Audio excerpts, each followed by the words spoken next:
So let's start with our friends from, Warner Bros. Discovery, because that's perhaps the hottest topic right now. And it does have an impact on, both your side and my side of the ocean. So yeah, let's go with this one. That's the big next one everyone is waiting for. Right. So I actually made a chart, which is on my Substack, and I posted on LinkedIn about handicapping the players in the big Warner Brothers, I don't know, auction that's going on. First of all, I think there's the first thing to talk about, which is currently the plan is to split Warner Brothers and Discovery and Max and Discovery Nets or whatever the hell you want to call them this month into two different parts. It would be the studio plus Max, and then all the cable channels, the Discovery channels, the Turner channels, the Warner channels, out in a different public company. That's the plan as Zaslav has painted it today. On top of that, Paramount has made an offer of $20 per share, which is a premium of $2 per share over the price right now. And it should be noted that Paramount is at not just a 52-week high, it's at like a 36-month high. Yeah. In part because the Skydance acquisition completed.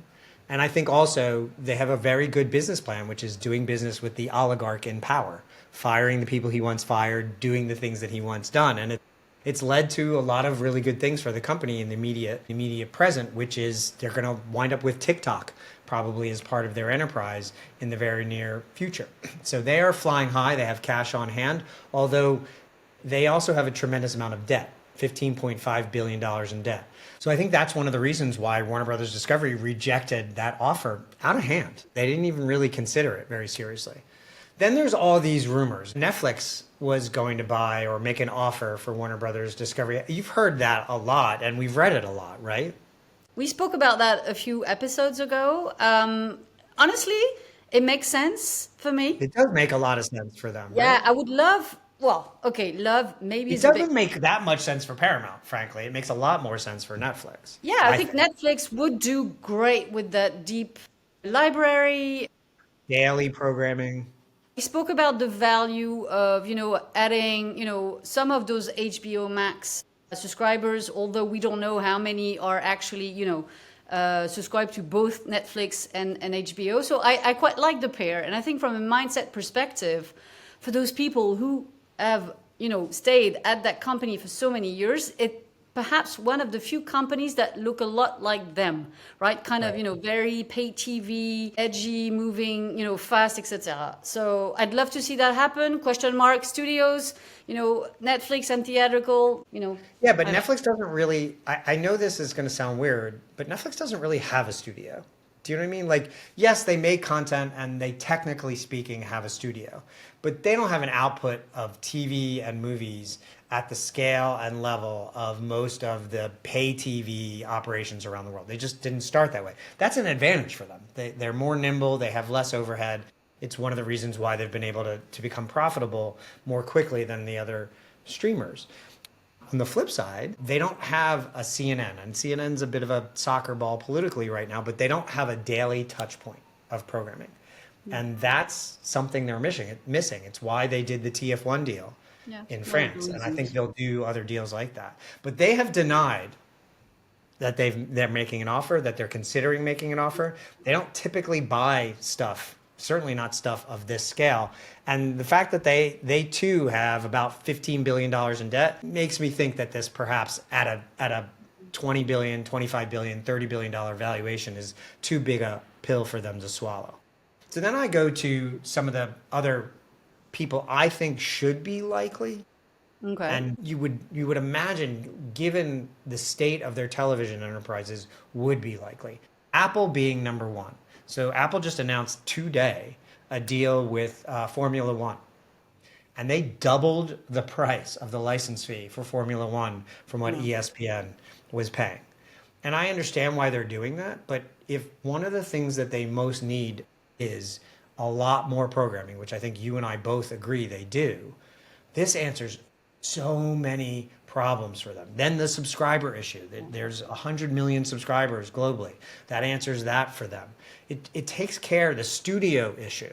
It takes care of that for them. And they have cash on hand. They have $55 billion cash on hand. They have a lot of debt too, but cash is not their problem right now. Right now, programming is their problem.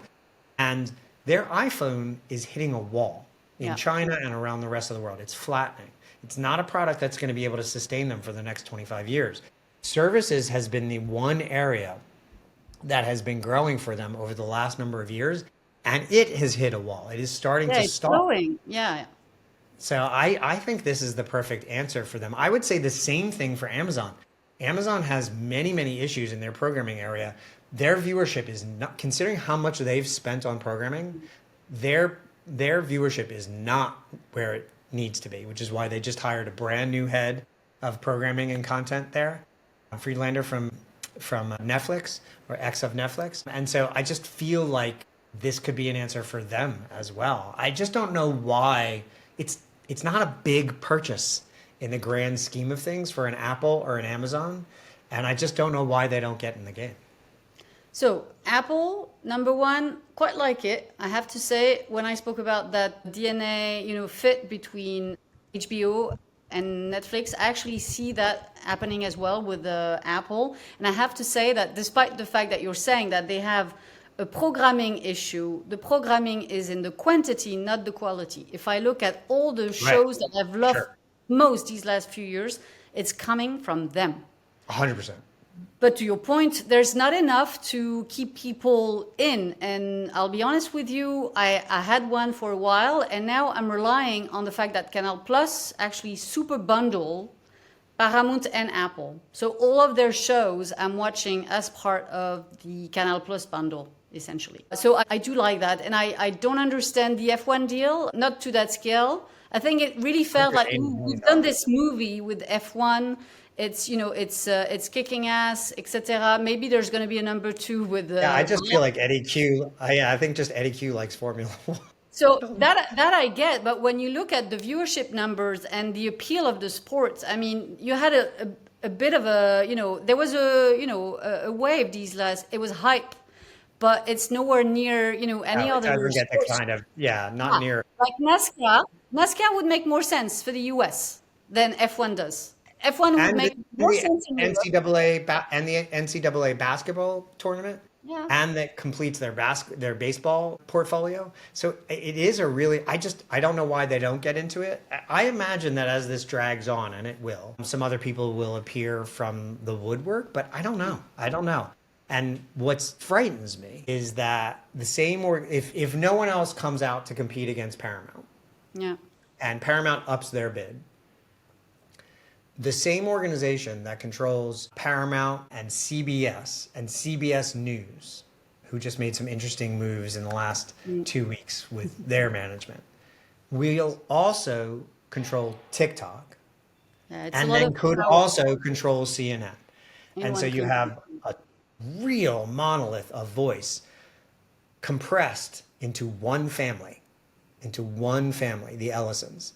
Daddy Ellison and Nepo baby Ellison. And they clearly have politics on their mind when they make their business decisions. And it's worrisome for me as an American, as a lover of democracy, as a lover of freedom of the press. It concerns me.